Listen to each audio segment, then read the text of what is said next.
Hi, I'm Dan, I'm a director of Simple Solar, and I'm going to spend a few minutes talking to you about the new SunPower energy storage system.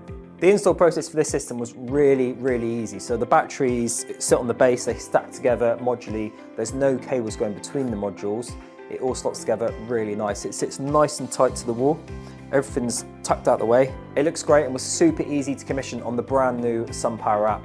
You enter a few details, it automatically finds the inverter, connects to the internet really easily, and from there you click through the buttons on the app, answer the questions, and you're done.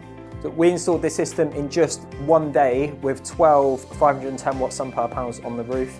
It's now 20 to 4 and we are completely finished.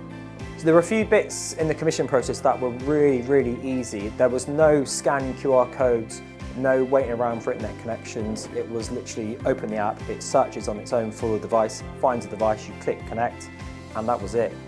Enter a few details, fill in some questions, and you're done.